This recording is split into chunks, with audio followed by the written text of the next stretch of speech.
आणि आता थेट जाऊया नेपाळच्या संसदेत, ज्या ठिकाणी नरेंद्र मोदी यांचं भाषण सुरू आहे. सेना के फील्ड मार्शल एक बहुत बढ़िया बात बताते थे. वो कहते थे कि कोई सेना का जवान ये कहे कि मैं मृत्यु से डरता नहीं हूं, तो मान लेना या तो वो झूठ बोल रहा है या तो वो गुरखा है.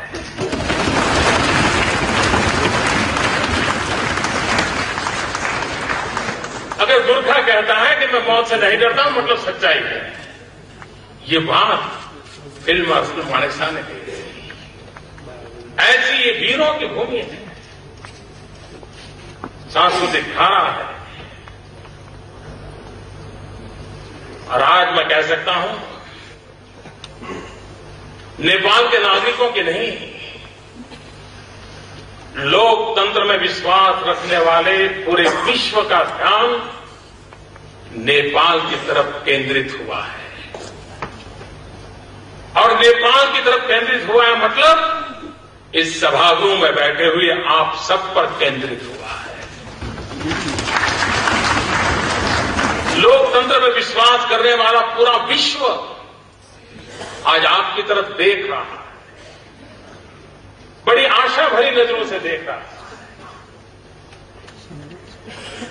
आपको लगता होगा कि आप इस सदन में बैठ करके संविधान के निर्माण की चर्चा कर रहे हैं, भिन्न भिन्न धाराओं की चर्चा कर रहे हैं, समाज के भिन्न भिन्न वर्गों के हितों के कल्याण की चर्चा कर रहे हैं. इतना नहीं है. संविधान के निर्माता के रूप में आपको ये सौभाग्य मिलना, उस घटना को मैं अगर और तरीके से देखो, हम जिस परंपरा से जीते हैं,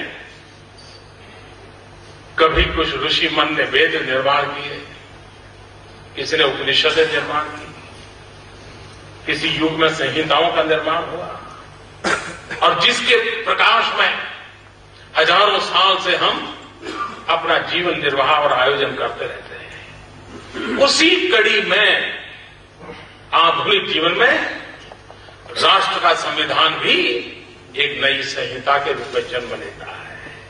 नए युग को दिशा दर्शन देने का काम संविधान के माध्यम से होता है, जो किसी जमाने में ऋषियों ने वेद के द्वारा, पुराणों के द्वारा, संहिता के द्वारा किया था. एक प्रकार से आप नई संहिता लिख रहे हैं. और इसलिए ये सौभाग्य प्राप्त करने वाले आप सबको मैं हृदय से अभिनंदन करना चाहता हूं, बधाई देना चाहता हूं.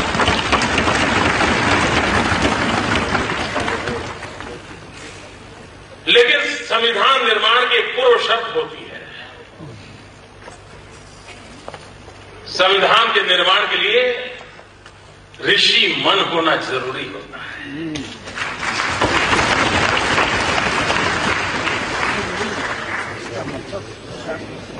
वो मन जो दूर का देख सकता है, वो मन समस्याओं का अंदाज लगा सकता है, और वो मन आज भी उन शब्दों में अंकित करेगा जो 100 साल के बाद भी समाज को सुरक्षित रखने की, समाज की विकास यात्रा को आगे बढ़ाने की कोशिश करेगा. कितना पवित्र, कितना उम्दा, कितना विशाल, कितना व्यापक काम आप लोगों के पास है. और इसलिए आप बहुत भाग्यशाली हैं. मैं आपको नमन करने आया हूं, मैं आपका अभिनंदन करने आया हूं. संविधान ये किताब नहीं होती. संविधान कल, आज और कल को जोड़ता है. मैं कभी कभी सोचता हूं, भारत का संविधान वो हिमालय को समंदर के साथ जोड़ता है. भारत का संविधान कच्छ के रेगिस्तान को नागालैंड की हरी भरी पर्वतमालाओं के साथ जोड़ता है. 125 करोड़ नागरिकों के मन को, आशा को, आकांक्षाओं को पल्लवित करता है. आप जिस संविधान का निर्माण करने जा रहे हैं, वो सिर्फ नेपाल के नागरिकों के लिए नहीं, दुनिया के इतिहास में एक स्वर्णिम पृष्ठ लिखने जा रहे हो। आपको आश्चर्य होगा कि मोदी जी क्या बता रहे हैं। मैं सच बता रहा हूं, आपका संविधान जो बनेगा वो सिर्फ नेपाल के लिए नहीं, विश्व के लिए एक स्वर्णिम पृष्ठ बनने वाला है। क्योंकि इतिहास के धरोहर में देखें तो एक सम्राट अशोक हुआ करते थे। युद्ध के बाद शांति की तलाश में निकले, युद्ध छोड़ बुद्ध की शरण गए और एक नया स्वर्णिम पृष्ठ लिखा गया। मैं उन सबको बधाई देता हूं जिन्होंने बुलेट का रास्ता छोड़ करके बैलेट के रास्ते पर जाने का संकल्प किया।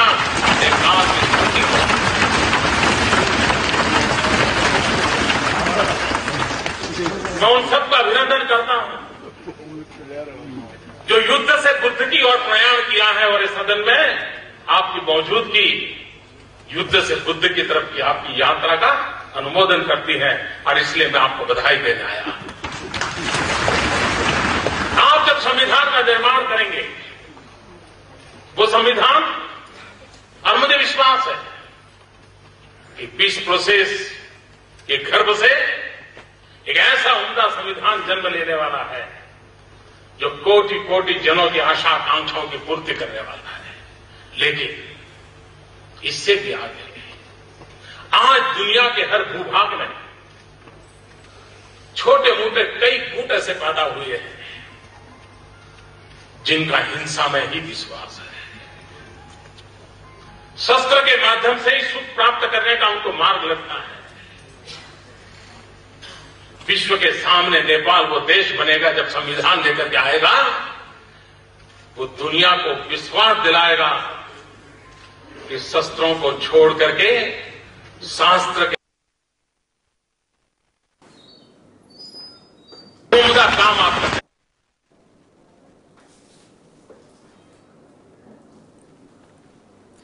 तर पंतप्रधान नरेंद्र मोदी यांचं आज नेपाळच्या संसदेमध्ये भाषण सुरू आहे। नेपाळी भाषेमध्ये त्यांनी आपल्या भाषणाची सुरुवात केली। के मार्ग पर जाने का रास्ता अपनाया और इसलिए एक ऐसा पवित्र काम आपके माध्यम से हो रहा है, इस संविधान सभा के माध्यम से, जो विश्व के हिंसा में विश्वास रखने वाले लोगों को पुनर्विचार करने के लिए मजबूर करेगा। और आपका प्रयोग अगर सफल रहा तो विश्व को हिंसा से मुक्ति का एक नया मार्ग ये बुद्ध की भूमि से मिलेगा। ये मुझे आपके संविधान में ताकत नजर आ रही है और इसलिए मैं उस रूप में इस संविधान सभा को देख रहा हूं, उस सामर्थ्य के रूप में देख रहा हूं। संविधान किसके लिए? भारत प्रारंभ से मानते आया है हमारा काम आपके काम में दखल करने का नहीं है। भारत का तो काम आप जो संकल्प करें, आप जो दिशा चुने, उसमें हम अगर काम आ सकते हैं तो काम आना यही हमारा संकल्प है। आपको दिशा देना ये हमारा काम नहीं, आपकी मंजिल को और ले जाना ये हमारा काम नहीं है। नेपाल एक सार्वभौम राष्ट्र है।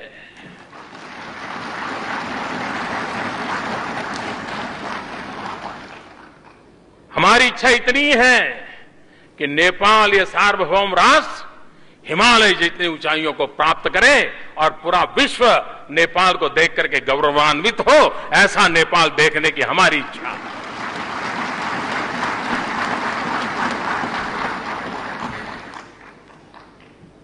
और इसलिए आपके पड़ोस में बैठ करके और हमारे लोकतंत्र के अनुभव के आधार पर हमें अच्छा लगता है जब ये बातें सुनते हुए आप इस दिशा में जा रहे हैं, हमें आनंद होता है। संविधान वो हो जो सर्व समावेशक हो, हर नेपाली नागरिक को, गरीब हो अमीर हो, पढ़ा लिखा हो अनपढ़ हो, गांव में हो शहर में हो, पहाड़ में हो, तराई में हो, कहीं पर भी हो, हर नेपाली को संविधान जब आए तो उसना लगना चाहिए ये ऐसा गुलदस्ता है जिस गुलदस्ते में मेरे भी पुष्प की महक है।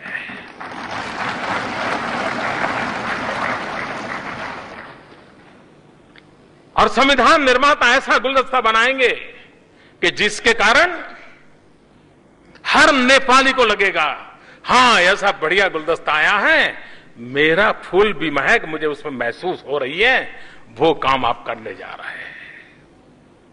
संविधान वो हो जो सर्वजन हिताय हो, सर्वजन सुखाय हो,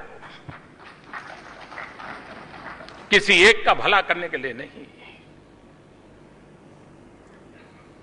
संविधान जन सामान्य की आशा आकांक्षाओं की पूर्ति के लिए होना चाहिए। संविधान जोड़ता है, संविधान कभी तोड़ता नहीं है।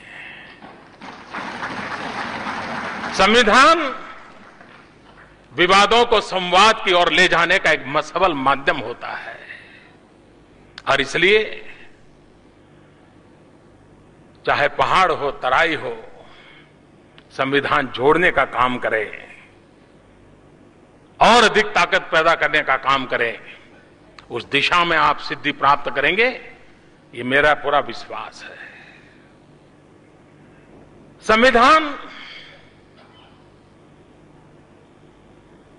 वर्तमान के बोझ से दबा हुआ नहीं होना चाहिए। और ऋषि मन का मेरा तात्पर्य यही है, जो वर्तमान से मुक्ति की अनुभूति करता है और जो आने वाले कल को बहुत गहराई से देख सकता है, वही ऋषि मन होता है जो संविधान का निर्माण आने वाली पीढ़ियों के लिए करता है। और हमारी सोच होनी चाहिए,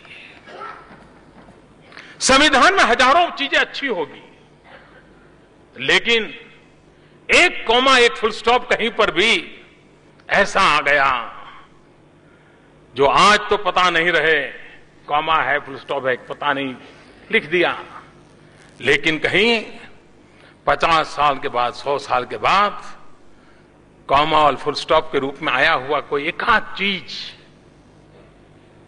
कहीं विष बीज न बन जाए, विष वृक्ष का जन्म न दें, जो नेपाल के इन सपनों को रौंद डाले। ऐसी स्थिति कभी आए नहीं। ये बारीकी की चिंता ये संविधान सभा करेगी, ऐसा मुझे पूरा विश्वास है।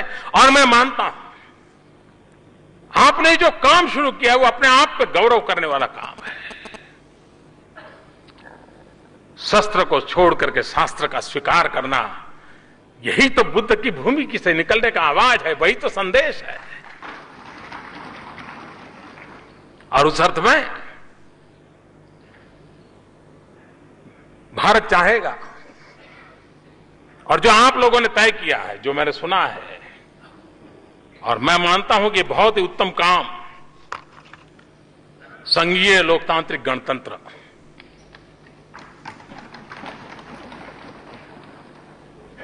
आज उपलब्ध व्यवस्था में उत्तम रास्ता आपने चुना है। और भारत हमेशा आपके संघीय लोकतांत्रिक गणतंत्र की कल्पना को पूरा पूरा आदर करता है, स्वागत करता है। इंतजार यही है कि जितना जल्दी हो, इंतजार इसी बात का है।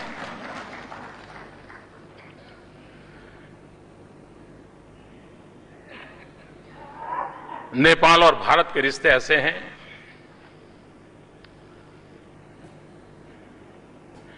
कि थोड़ी सी भी हवा इधर उधर हो जाए तो ठंड हमें भी लगती है। अगर सूरज यहां तप जाए तो गर्मी हमें भी लगती है। ऐसा अटूट नाता है। अगर आप चैन से न सोए हो तो हिंदुस्तान चैन से नहीं सो सकता है। नेपाल का कोई मेरा भाई भूखा हो तो भारत कैसे आनंद ले सकता है। कल जब ये कोशी की घटना घटी, समाचार आए, मेरी पूरी सरकार लगी रही है, भाई कितना बड़ा हादसा हुआ है, क्या हुआ है, इतनी बड़ी चट्टान गिरी है, कोशी नदी का पानी रुका है, पता नहीं इतने लोग खो गए हैं, इतने लोग मारे गए हैं। जितनी चिंता आपको सताती थी उतनी ही चिंता मुझे भी सताती थी। क्यों? ये कष्ट आपका है, वो मेरा भी है। ये आपदा आपकी है तो वो आपदा मेरी भी है। और हिंदुस्तान के किसी कोने में जितनी तेजी से मदद पहुंचाए उतनी ही तेजी से मैंने मदद पहुंचाने के लिए दिशा पकड़ी और लोगों को मैंने भेज दिया। क्यों? आप मेरे हैं, हमारे हैं, हम आप अलग हो नहीं सकते।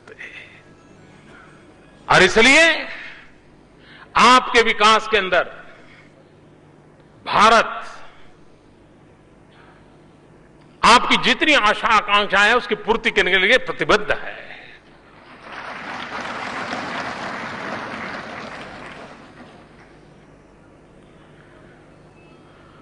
नेपाल जहां से जन्मे हुए बुद्ध ने मन के अंधेरे को दूर किया था, विचारों का प्रकाश दिया और मानव जात को एक नई चेतना मिली थी। ये नेपाल पानी की शक्ति का ऐसा धनी है कि वो बिजली के माध्यम से आज भी हिंदुस्तान का अंधेरा दूर कर सकता है।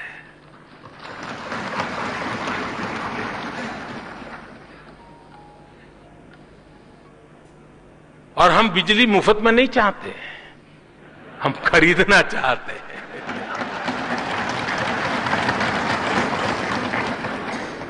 हम आपका पानी भी ले जाना नहीं चाहते।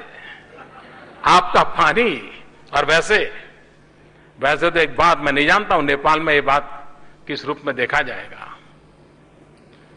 पानी और जवानी ये कभी पहाड़ के काम नहीं आते हैं।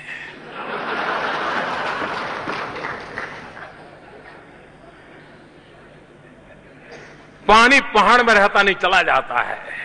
और जवानी भी, पहाड़ में जवानी थोड़ा सा उम्र बढ़ गई तो मौका ढूंढ, चलो कहीं चले जाए, रोजी रोटी। बेचारे को कहा रोजी रोटी नहीं है। वो जवानी भी पहाड़ के काम नहीं आती, वो पानी भी पहाड़ के काम नहीं आता है।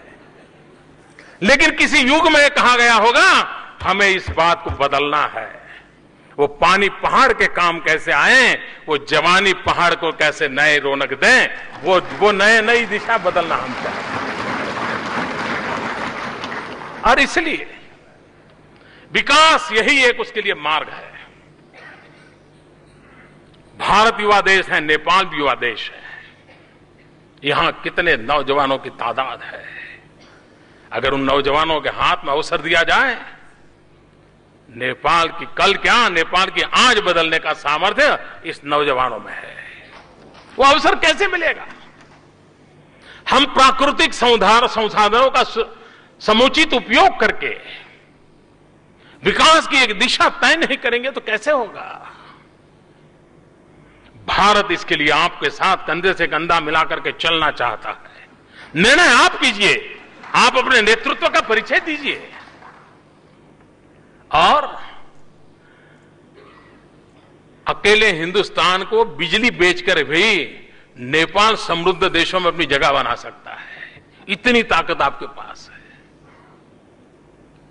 हम इसमें आपके साथ आपकी इस विकास यात्रा में जुड़ना चाहते हैं।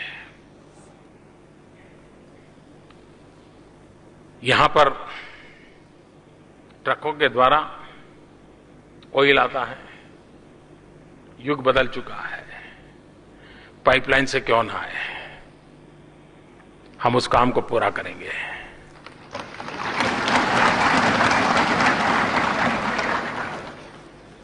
शिक्षा के क्षेत्र में यहां के नौजवान भारत आते हैं, उनको भारत सरकार स्कॉलरशिप देती है। उस स्कॉलरशिप पाने वाले नौजवानों की संख्या में मैं बढ़ोतरी करना चाहता हूं। अधिक नौजवानों को अवसर मिले, और ये मैं आपको समझ लीजिए आज ही घोषणा कर दी, उसका फायदा उठाइए।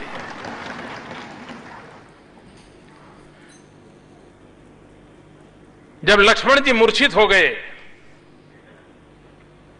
तो हनुमान जी पौधा लेने के लिए यहां आए थे।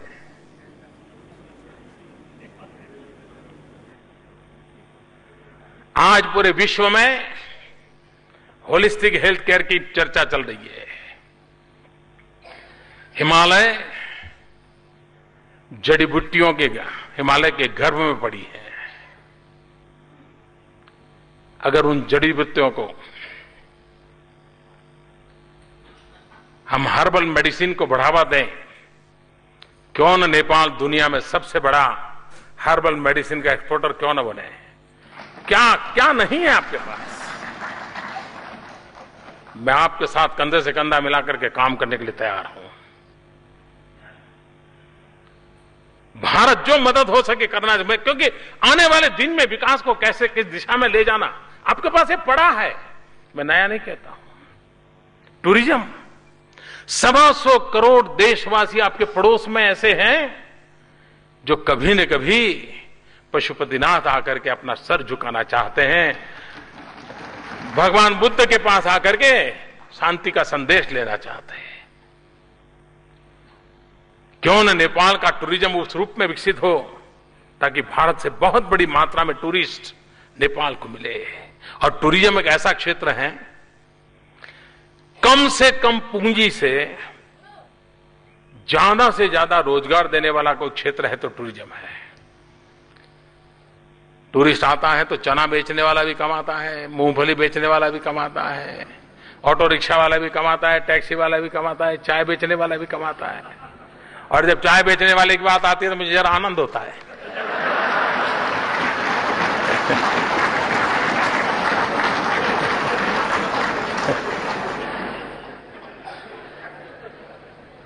कहने का मतलब यह है कि टूरिज्म के विकास की इतनी संभावना पड़ी है। एडवेंचर टूरिज्म के लिए हिमालय से बढ़कर क्या हो सकता है? नेपाल से बढ़कर कौन सी जगह हो सकती है? पूरे विश्व के नौजवानों को पागल कर दें, इतनी ताकत आपकी धरती के पास पड़ी है। मैं आपसे आह्वान करता हूं, आइए, आगे आइए। पूरे विश्व का एडवेंचर यूथ, जिसको एडवेंचर करने का मिजाज है, जिसको पहाड़ों पर जाने की इच्छा रखती है, आप पूरे विश्व के युवा को ललकार सकते हैं। आइए, कितना बड़ा अवसर है। हमें संविधान भी निर्माण करना है, हमें नेपाल को नई ऊंचाइयों पर भी ले जाना है, और उसके लिए एक पड़ोसी का धर्म हम निभाने के लिए प्रतिबद्ध है। मेरे मन में आया, मैंने कहा नेपाल को हिट करें। मुझे लगा मैं ऐसा शब्द प्रयोग करूंगा तो शायद आपको बुरा लग जाएगा। ये कौन होता है हिट करने वाला? लेकिन मैं जब हिट करने की बात करता हूं तब मेरे मन में 3 प्रमुख बातें हैं। HIT, एक हाईवेज, दूसरा आईवेज और तीसरा ट्रांसवेज। नेपाल को भारत ये जितनी जल्दी ये गिफ्ट दें, हाईवेज दें, आईवेज, इंफॉर्मेशन वेज, पूरे विश्व के अंदर नेपाल पीछे रहना नहीं चाहिए। नेपाल भी डिजिटल बनना चाहिए। नेपाल विश्व के साथ जुड़ना चाहिए। हाईवेज चाहिए और ट्रांसवेज, ट्रांसमिशन लाइंस।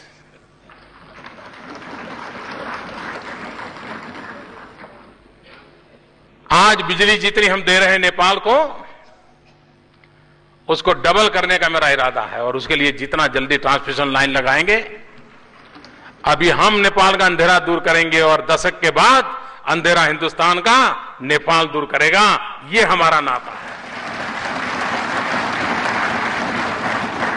और इसलिए मैंने कहा H highway, I information way, T transmission way, transway, ये मैं हिट करना चाहता हूं और आप भी चाहेंगे ये हिट जल्दी हो।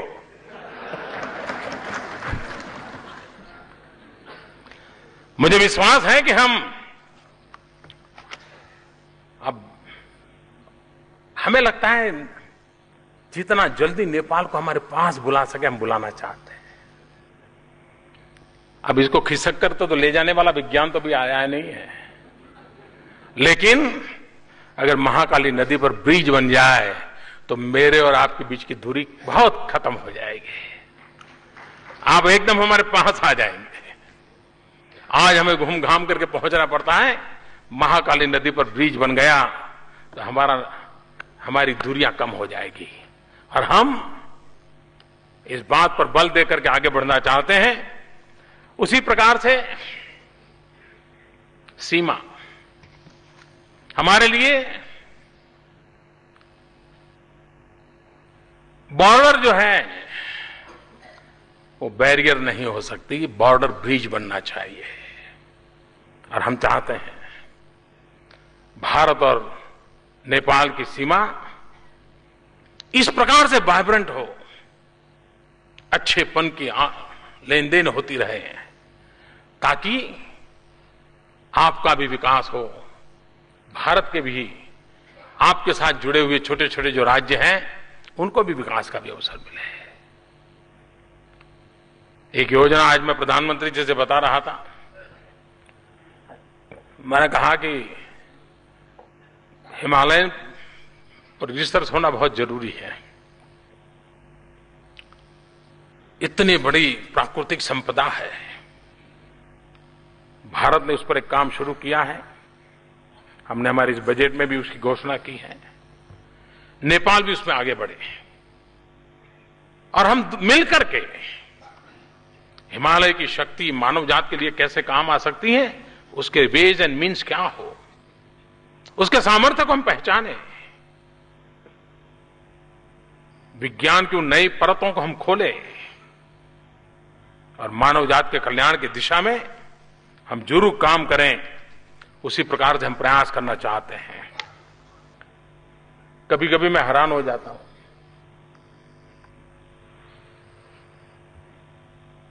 अमेरिका टेलीफोन करना है तो बड़े सस्ते में हो जाता है, लेकिन नेपाल फोन करना है तो बड़ा महंगा पड़ जाता है। अब हमें समझ नहीं आता है भाई ये क्या बात है, ऐसा कैसे बैरियर। और नेपाल के लाखों लोग हिंदुस्तान में रहते हैं, बेटे परिवार से बात करना चाहते हैं, वो कर नहीं पाता है, नमस्ते करके फोन रख देता है। मैं स्थिति बदलना चाहता हूं। दोनों देशों में ये जो सर्विस प्रोवाइडर हैं उनसे मिलकर के हम भी बात करेंगे, आप भी बात कीजिए। ये कनेक्टिविटी ऐसी नहीं होनी चाहिए हमारे बीच में। बड़े आराम से, सहज से, कम खर्चे पे बात हो और उसी से तो नाता जुड़ता है। लाइव कम्युनिकेशन जितना बढ़ता है उससे नाता बनता है और हम उसको बढ़ावा देना चाहते हैं। अभी आपने सुना होगा, जब मेरा शपथ समारोह था, मैं प्रधानमंत्री के रूप में शपथ लेने वाला था, मैंने सार्क देशों को निमंत्रित किया था और मैं आभारी हूं आदरणीय प्रधानमंत्री जी का। वो बहुत ही कम नोटिस में आप आए और मैं मानता हूं कि सार्क देश मिलकर के गरीबी के खिलाफ लड़ने का एजेंडा लेकर आगे क्यों न बढ़े। गरीबी के खिलाफ लड़ाई में हम सभी सार्क देश एक दूसरे की मदद करें और उसमें एक काम सार्क देशों को, और भारत का दायित्व है, हम कोई उपकार नहीं करते, हम मानते हैं हमारा दायित्व है कि हमारे अड़ोस पड़ोस के हमारे जितने भी छोटे भाई हैं, हमारे साथी भाई हैं, उनकी विकास यात्रा में हम मदद रूप हो। और इसलिए अभी मैंने घोषणा की है कि स्पेस टेक्नोलॉजी का लाभ हमारे सार्क देशों को मिलना चाहिए और इसलिए भारत की तरफ से एक सार्क सैटेलाइट लॉन्च किया जाएगा, जिस सार्क सैटेलाइट का लाभ हेल्थ सेक्टर के लिए, एजुकेशन सेक्टर के लिए, स्पेस टेक्नोलॉजी का लाभ सार्क देशों को मिले, नेपाल को मिले, उस दिशा में हमने कदम उठाना तय किया है। और इसलिए इसका आगे वाले दिनों में जरूर लाभ मिलेगा। उसी प्रकार से मैंने पहले ही कहा कि जो मल्टीपर्पज प्रोजेक्ट आपने देखा होगा, हम इतने पास में हैं, आप और बीच में कोई ज्यादा दूरी नहीं है। आते आते 17 साल लग गए।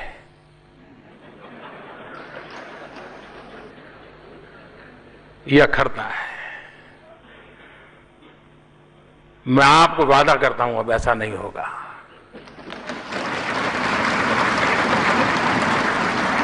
और मैं तो कुछ ही महीनों में वापस आ रहा हूं सार्क समिट के समय, और मैंने उस समय तय किया है कि मैं उस समय जब आऊंगा तो राजा जनक को भी नमन करने जाऊंगा और भगवान बुद्ध को भी नमन करने जाऊंगा।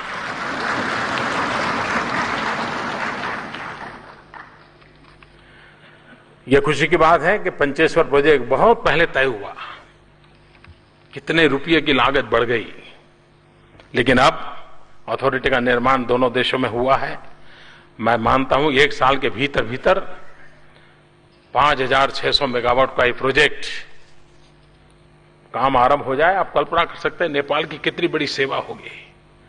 आज नेपाल के पास जितनी बिजली है उससे करीब करीब 5 गुना बिजली। छोटी बात नहीं है जी। विकास को कितनी नई ऊंचाई मिल सकती है, और उसके लिए भारत बिल्कुल प्रोएक्टिव होकर के आपके साथ काम करने के लिए तैयार हो, और हम आपको उस दिशा में पूरा प्रयास करेंगे। एक बात की और मैं चाहूंगा, जैसे मैंने कहा हर्बल मेडिसिन एक बहुत बड़ा क्षेत्र है, वैसे भी ऑर्गेनिक फार्मिंग पूरे दुनिया के अंदर एक बहुत बड़ा मार्केट खड़ा हुआ है। जो माल रुपये में बिकता है वो अगर ऑर्गेनिक है तो डॉलर में बिकने लग जाता है। और नेपाल एक ऐसी भूमि है जहां ये संभव है। भारत में सिक्किम एक राज्य आपके पड़ोस में ही माना जाएगा। सिक्किम ने पूरा ऑर्गेनिक स्टेट बना दिया अपने आप को, और उसके कारण उसका विश्व में एक नया मार्केट खड़ा हुआ है। अगर नेपाल उस दिशा में जाना चाहता है, मुझे खुशी होगी आपको मदद करने की, आपके साथ काम करने की। उसी प्रकार से हमने एक प्रयोग शुरू किया है हिंदुस्तान में सॉइल हेल्थ कार्ड का। हम जानते हैं नेपाल और हिंदुस्तान में हम नागरिकों के पास भी हेल्थ कार्ड नहीं है, लेकिन हम सॉइल हेल्थ कार्ड किसानों को उसकी जमीन की तबीयत कैसी है, कोई बीमारी तो नहीं है, विशेषताएं क्या है, किस प्रकार के फसल के लिए उपयोगी हैं, कौन सी दवाइयां वहां नहीं डालनी चाहिए, कौन सी दवाइयां ही डाली जा सकती है, कितना फर्टिलाइजर लेना, ये सारी वैज्ञानिक तरीके से आगे बढ़ाया जा सकता है। अगर नेपाल की रुचि होगी तो हम सॉइल हेल्थ कार्ड के इस काम को जो हम हिंदुस्तान में आगे बढ़ा रहे हैं, यहां के किसानों को भी अगर उसका लाभ मिलेगा तो कृषि आधुनिक हो, कृषि वैज्ञानिक हो, उसमें हम बहुत बड़ी मात्रा में उपयोगी हो सकते हैं। और मैं चाहता हूं कि आने वाले दिनों में इसके लिए आप जरूर ही कुछ न कुछ सोचेंगे, और मैं मानता हूं उसी प्रकार से आज जब मैं आपके बीच आया हूं तो मैं आज ये भी आपको घोषणा करके जाना चाहता हूं, भारत नेपाल को 10,000 करोड़ नेपाली रुपए कंसेशनल लाइन ऑफ क्रेडिट की सहायता देने का हमने निर्णय किया है। हम यह सुनिश्चित करेंगे कि इस क्रेडिट का उपयोग नेपाल की प्राथमिकता पर होगा।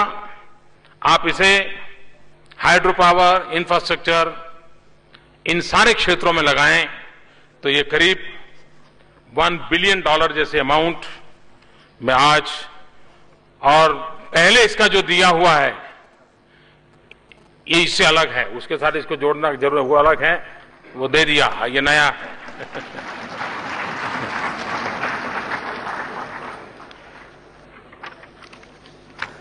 तो फिर एक बार आपने मेरा स्वागत किया, सम्मान किया, इसलिए मैं आपका आभारी हूं। लेकिन मैं फिर से एक बार विश्वास दिलाता हूं कि दुनिया की नजरें आपकी तरफ हैं, विश्व बड़ी आशा भरी नजरों से आपकी तरफ देख रहा है, क्योंकि शस्त्र से मुक्ति का मार्ग संविधान के माध्यम से आज शस्त्र के रास्ते पर चल पड़े लोगों को वापस लाने का काम नेपाल की सफलता से जुड़ा हुआ है। आप सफल हुए तो दुनिया को वापस लौटने का अवसर मिलेगा, शस्त्र छोड़ने की प्रेरणा मिलेगी और लोकतांत्रिक व्यवस्था से भी जनमन की आशा आकांक्षाओं की पूर्ति का रास्ता नया विश्वास पैदा करेगा। आप संविधान के इस काम को उस रूप में देखें, इसलिए मैं दोबारा उस बात का उल्लेख करता हूं कि आपका ऋषि मन 100 साल के बाद नेपाल कैसा हो, नेपाल के लोग कैसे हो, नेपाल के लोगों को क्या मिले, इसका निर्णय आप कर रहे हैं और उस निर्णय में आप सफल होंगे। और भगवान की बुद्ध की भूमि में विचारों की कोई कमी हो नहीं सकती, इरादों की कमी नहीं हो सकती है, संकल्प शक्ति की कमी नहीं हो सकती है। और इसलिए एक नया इतिहास यहां से रचने जा रहा है, इसको इतना बड़ा लाभ मिलने वाला है, ये मुझे पूरा विश्वास है। और हम सबको मैं यही कहूंगा कि हमारे जो संबंध है भारत नेपाल मैत्री, ये अमर रहे। भारत में नेपाल मैत्री जुग जुग जीवे और ये सार्वभौम राष्ट्र नेपाल हिमालय से भी नई ऊंचाइयों को ऊपर उठे। इसी शुभकामनाओं के साथ फिर एक बार आपके बीच आने का अवसर मिला। बहुत बहुत धन्यवाद।